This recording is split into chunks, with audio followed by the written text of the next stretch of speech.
So hello guys, ఈరోజు మనం వచ్చేసరికి యూపీఎస్సీ ఈపీఎఫ్ఓ దాని ఎగ్జామ్ ప్యాటర్న్ ఏంటి, దాని ఎగ్జామ్ సిలబస్ ఏంటి, అండ్ బేసిక్గా ఇది ఎన్ని టైప్స్ ఆఫ్ పోస్టులు ఉండిద్ది, దీని ఎలిజిబిలిటీ క్రైటీరియాస్ ఏంటి, ఇవన్నీ మనం ఈ వీడియోలో చూద్దాము. అండ్ బుక్ లిస్ట్ ఏంటో కూడా చెప్తాను, పక్కాగా చూడండి. కొంచెం డీటెయిల్గా మాట్లాడుకుందాం ఇది ఎట్లా ఉండిద్ది, అండ్ యూపీఎస్సీ సివిల్ సర్వీసెస్తో ఇది ఎలా ఓవర్లాప్ అయ్యి చదువుకోవచ్చు అనేది కూడా మనం ఈ వీడియోలో డిస్కస్ చేద్దాము. డోంట్ స్కిప్ ఎనీథింగ్, అంటే స్కిప్ చేయకుండా చూస్తే మీకు క్లారిటీ వచ్చింది ఈపీఎఫ్ఓకి ఎవరైతే ప్రిపేర్ అవుతున్నారో వాళ్ళందరికీ. సో ఫస్ట్ వచ్చేసి ఈపీఎఫ్ఓ అంటే ఫుల్ ఫామ్ చూద్దాం. సో ఈపీఎఫ్ఓ అంటే ఏంటంటే employees provident organisation. So UPSC వివిధ రకాల ఎగ్జామ్స్ కండక్ట్ చేసింది. యూపీఎస్సీ సిఎస్సి ఒకటి, ఫారెస్ట్ సర్వీస్ ఒకటి, అండ్ ఈపీఎఫ్ఓ ఒకటి, సిడిఎస్ ఒకటి, ఇలాగా different types of exams conduct చేసింది. దానిలో one of the high and మంచి పే స్కేల్ ఉండే ఎగ్జాము ఈ ఈపీఎఫ్ఓ. సో ఇది it's all about provident fund organisation. అంటే ఎవరు శాలరీ తీసుకున్నా first cut అయ్యేదేంటి provident fund, PF అని మాట్లాడుకుంటాం కదా. సో ప్రొవిడెంట్ ఫండ్, దానికి సంబంధించిన డిఫరెంట్ లెవెల్స్ ఆఫ్ ఆర్గనైజేషన్స్ ఉంటాయి కదా, దానికి సంబంధించిన డిఫరెంట్ టైప్స్ ఆఫ్ ఆఫీసర్స్ అనమాట. సో దీనిలో 2 టైప్స్ ఉంటాయి. యూజువల్గా మీరు అప్లై చేసేటప్పుడు చూస్తే బోత్ అని ఒకటి ఉండిద్ది. అంటే అడుగుతాడు ఏ పోస్టులకు మీరు పెట్టాలనుకుంటున్నారు, ఈఓ ఏఓ ఏపీఎఫ్సి. సో నేనైతే బోత్ అని పెట్టాను, మీరేం పెట్టారు కింద కామెంట్ చేయండి. సో అసలు ఈఓ అంటే ఏంటి, ఎన్ఫోర్స్మెంట్ ఆఫీసర్. సో ఏఓ అంటే అకౌంట్స్ ఆఫీసర్. సో ఇది మొత్తం మ్యాక్సిమం కామర్స్ వాళ్ళకి బాగా ఈజీగా ఉండే ఇదనమాట. నెక్స్ట్ వచ్చేసి APFC. So assistant provident fund commissioner. So commissioners ఉంటారు కదా, కమిషనర్ కూతురు మొగుళ్ళు రారా ఇవన్నీ ఉంటాయి కదా. సో అలాంటి హై అండ్ కమిషనర్ పోస్టులు ఇట్లా ఉంటాయి. సో ఈ 2 పోస్టులు ఉంటాయి యూజువల్గా ఈపీఎఫ్ఓలో. సో నెక్స్ట్ వచ్చేసి ఎలిజిబిలిటీ ఎనీ డిగ్రీ ఫ్రమ్ మీ ఇష్టం, ఏది ఎనీ డిగ్రీ ఉన్నా పర్లేదు, అంటే డిగ్రీ అయితే పక్కా ఉండాలి. సో నాకు కొంతమంది అడిగారు ఇఫ్ బ్యాక్లాగ్స్ ఉంటే ఇది అప్లై చేయొచ్చా అని. ఇప్పుడు ఆ స్కోప్ లేదు, ఎందుకంటే బ్యాక్లాగ్స్ అంటే వాడు మార్క్ షీట్ కూడా అడుగుతున్నాడు. సో మార్క్ షీట్ అడుగుతున్నాడు, మీరు ఓడీ సర్టిఫికేట్ కూడా అడుగుతున్నాడు. సో ఖచ్చితంగా ఇంకా మీకు డిగ్రీ ఉండాల్సిందే, లేకపోతే దీనికి ఎలిజిబిలిటీ ఉండదు. నెక్స్ట్ వచ్చేసి ఈఓకి అంటే ఇది ఏజ్ రిలాక్సేషన్ ఎలా ఉండిద్ది, ఏజ్ లిమిటేషన్స్ ఏంటంటే ఈఓ అండ్ ఏఓకి 30 age limit, and age relaxation based on ST, SC, OBC and others. Next ఏపీఎఫ్సీకి వచ్చేసరికి 35 years. సో ఇది ఎలిజిబిలిటీ. నెక్స్ట్ వచ్చేసరికి ఇది 2 stages ఆఫ్ ఎగ్జామినేషన్ జరిగింది. యూజువల్గా సిఎస్ అయితే ఏంటంటే 3 stagesలో జరిగింది, ప్రిలిమ్స్, మెయిన్స్, ఇంటర్వ్యూ. కానీ ఇది అలా కాదు, 2 stagesలోనే మాత్రమే జరిగింది. ఒకటేమో రిటర్న్ టెస్ట్, ఒకటేమో ఇంటర్వ్యూ. సో ఈ 2 stages ఎలా ఉంటాయంటే ఎంసీక్యూ బేస్గా ఉంటాయి. సో ఎంసీక్యూస్ అంటే మల్టిపుల్ చాయిసెస్ ఉంటాయి. ఇది ఈ స్టేజ్ 1 రిటర్న్ ఎగ్జామ్ వచ్చేసరికి 300 marks జరిగింది ఫర్ 2 hours. అండ్ ఇది వచ్చేసరికి అది కూడా ఎలా అంటే 120 questions ఉంటాయి. 120 questions గాను 120 questions 3 hours జరిగింది, 2 hours జరిగింది, 300 marks. సో నెగిటివ్ వచ్చేసరికి 1/3 నెగిటివ్ ఉండిద్ది. నెక్స్ట్ ఇంటర్వ్యూ వచ్చేసరికి 100 marks జరిగింది. వీటి పర్సంటేజ్ బట్టి అంటే ఈ టోటల్ మార్క్స్ మీద డిపెండ్ అయ్యి మీ మెరిట్ అనేది తీస్తారు. So it's very different from మన సివిల్ సర్వీసెస్ ఎగ్జామ్ నుంచి, లేదంటే ఫారెస్ట్ సర్వీస్ నుంచి కానీ ఆల్మోస్ట్ సేమ్. సిలబస్ కూడా కొంచెం సేమ్ ఉండిద్ది, సిమిలర్ ఉండిద్ది. అదేంటో కూడా మనం ఇప్పుడు డిస్కస్ చేద్దాం. సో సిలబస్, సో ఇది జనరల్గా నార్మల్గా ఎక్స్ప్లెయిన్ చేసేసి వదిలేస్తాను. దీనికి సంబంధించిన డీటెయిల్ సిలబస్ మొత్తం మన టెలిగ్రామ్ ఛానల్లో పెడతాను. ఈ టెలిగ్రామ్ ఛానల్ మన కింద డిస్క్రిప్షన్లో ఉండిద్ది, దానిలో జాయిన్ అవ్వండి, మీకు అవైలబుల్ ఉండిద్ది. లేదు మీకు సిలబస్ కాపీ డైరెక్ట్గా కావాలనుకుంటే ఇన్స్టాగ్రామ్లో కామెంట్ చేయండి. ఇన్స్టాగ్రామ్లో ఈ వీడియో ఉండిద్ది, షార్ట్ వీడియో, దీని కింద కామెంట్ చేయండి సిలబస్ అని, నేను మీకు డైరెక్ట్గా సెండ్ చేస్తాను. సో నెక్స్ట్ వచ్చేసరికి దీనిలో సిలబస్ ఫస్ట్ వచ్చేసరికి జనరల్ ఇంగ్లీష్.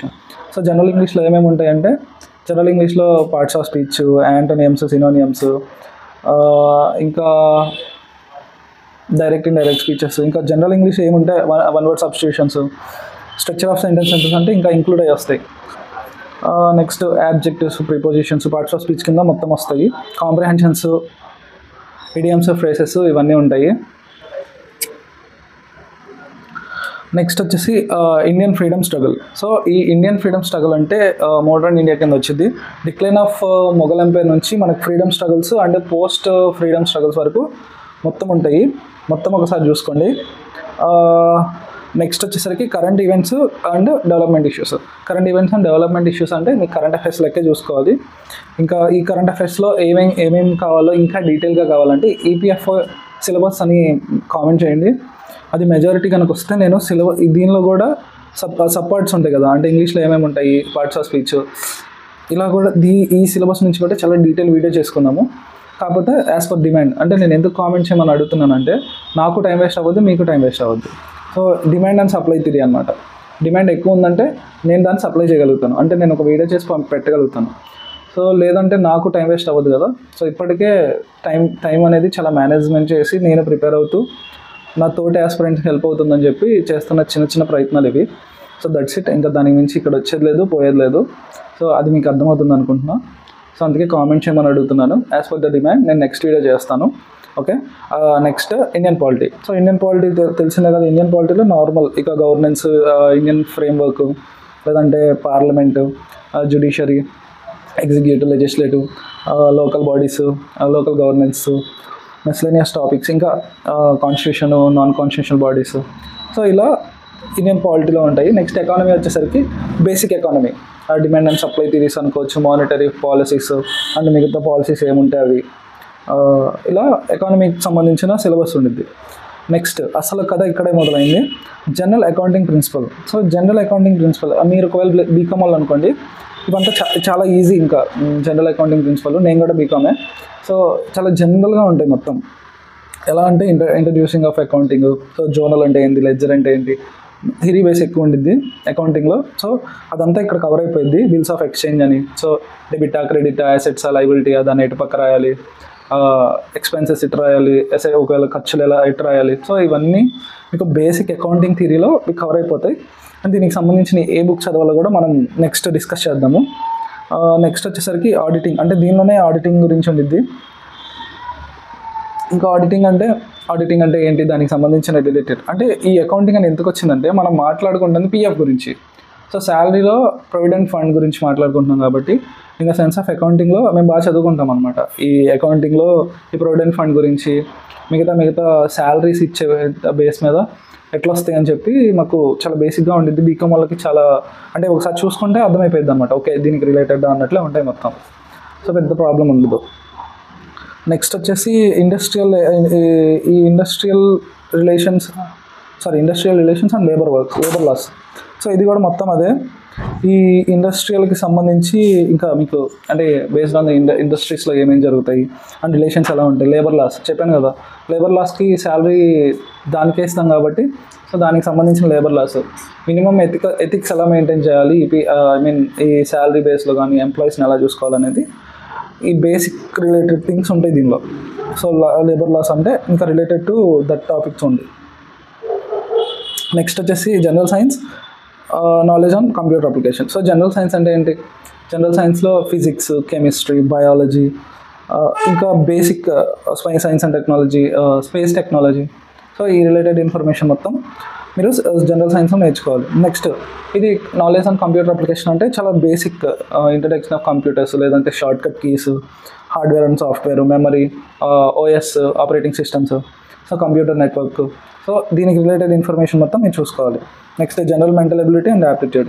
సో ఇది మీకు తెలిసిందే కదా. సో జనరల్ ఎబిలిటీ అంటే ఇంకా ఆల్ఫాబెటికల్ ఆర్డర్స్, లేదంటే directions, ranking orders, blood relations, calendars, clocks, ఇవన్నీ మెంటల్ ఎబిలిటీ కింద వస్తాయి. నెక్స్ట్ యాప్టిట్యూడ్ అంటే యాజ్ యూజువల్ అర్థమెటిక్ రీజనింగ్ కలిపి యాప్టిట్యూడ్ ఉండిద్ది, అర్థమెటిక్ ఉండిద్ది. దీనికి సంబంధించి ఇంకా మెంటల్ ఎబిలిటీ అండ్ యాప్టిట్యూడ్ ఇది. నెక్స్ట్ ఈ ఇండస్ట్రియల్ రిలేషన్స్ గురించి మనం డీప్గా మాట్లాడుకోలేదు కదా. సో ఇది ఏంటంటే లేబర్ లాస్లో దేనికి సంబంధించి ఉండిద్దంటే ఈ మొత్తం ఇండస్ట్రీ రిలేషన్స్ గురించి ఉంటాయి. ఇండియన్ ట్రేడ్ యూనియన్ గురించి సంబంధించిన ఆస్పెక్ట్స్ అన్నీ ఉంటాయి. Settlement of industrial disputes, wages ఎలా ఇవ్వాలి, లేబర్ వెల్ఫేర్స్ ఎలా ఉంటాయి, and industrial health and safety ఎలా మెయింటైన్ చేసుకోవాలి. సో రిలేటెడ్ ఈ ఇండస్ట్రియల్ రిలేషన్స్ గురించి మొత్తం ఉంటాయి. నెక్స్ట్ లేబర్ లాస్ వచ్చేసరికి మినిమం వేజెస్ యాక్ట్ అని చెప్పి ఒకటి ఉండిద్ది, ఫ్యాక్టరీస్ యాక్ట్ 1948 అని ఒకటి ఉండిద్ది. సో చిల్డ్రన్స్ అంటే ఈ చైల్డ్ లేబర్స్ ఉంటాయి కదా, వీటికి సంబంధించిన ప్రొవిడెన్స్ ఎలా ఉంటాయి, ప్రొవిడెన్స్ అండ్ రెగ్యులేషన్స్ ఎలా ఉంటాయి. సో బోనస్లు ఇస్తారు కదా శాలరీస్లో, ఆ బోనస్లు ఏ విధంగా పనిచేస్తాయి. సో ఇవన్నీ లేబర్ లాస్లో ఉంటాయి. నెక్స్ట్ లాస్ట్ వన్ వచ్చేసి దీనిలో మళ్ళీ ఇన్సూరెన్స్ కూడా ఇన్సూరెన్స్ రిలేటెడ్ కూడా ఉంటాయి. So types of insurance, so pension policies ఎలా ఉంటాయి, సో ఇవన్నీ బేసిక్గా ఈ లేబర్ లాస్లోనే ఇంక్లూడ్ అయి ఉంటాయి. లాస్ట్ వన్ వచ్చేసరికి ఇంకా social security in India. So social security in India అంటే ఏంటంటే ఈ ఎంప్లాయీకి సంబంధించిన బేసిక్, ఈ ఎంప్లాయీస్కి స్టేట్మెంట్ అంటే ఇన్సూరెన్స్ ఎలా ఉండిద్ది, లేదంటే ప్రొవిజన్స్ యాక్ట్ ఎలా ఉండిద్ది, అండ్ పేమెంట్ మోడ్స్ ఎలా ఉంటాయి, అన్ఆర్గనైజ్డ్ సెక్టర్స్ ఉంటాయి కదా, సో వాటికి సంబంధించిన బేసిక్ రూల్స్ మొత్తం ఈ సోషల్ సెక్యూరిటీ యాక్ట్లో ఉంటాయి. And types of retirement schemes, national pension system, so pension యోజనాస్ ఇవన్నీ ఉంటాయి కదా, అటల్ పెన్షన్ యోజన, లేదంటే సోషల్ సెక్యూరిటీ స్కీమ్స్, సో ఇవన్నీ సోషల్ సెక్యూరిటీ ఇండియా. సో ఈ పార్ట్స్ దీనిలో ఉంటాయి అన్నమాట. నెక్స్ట్ ఇంకొచ్చేసరికి లాస్ట్ వన్ బుక్ లిస్ట్.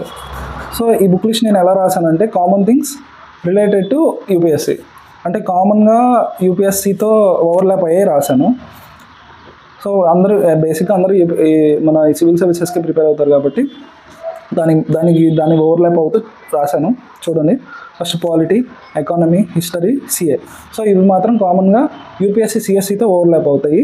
దానికి సంబంధించిన బుక్ లిస్ట్ ఏంటంటే పాలిటీకి తెలిసిందే మన god Laxmikanth, economy Vivek Singh or NCERTs, లేదంటే కొంతమంది రమేష్ సింగ్ వాడతారు, కొంతమంది శంకర్ గణేషన్ వాడతారు. మీ ఇష్టం, మీకు ఏది కవరబుల్ అంటే ఏది చదివితే మీకు బెటర్గా ఉండిద్దో దాన్ని బట్టి చదువుకోండి, లేదు మీ నోట్స్లో ఉన్నా సరే ఇట్స్ ఫైన్. నెక్స్ట్ హిస్టరీకి వచ్చేసరికి స్పెక్ట్రమ్ మనం మాట్లాడుకుందాం. మోడర్న్ హిస్టరీకి స్పెక్ట్రమ్ గురించిన మంచి బుక్ ఇంకోటి లేదు. నెక్స్ట్ వచ్చేసాం అసలైన దానికి, EPFO specified books. So labour laws and social security.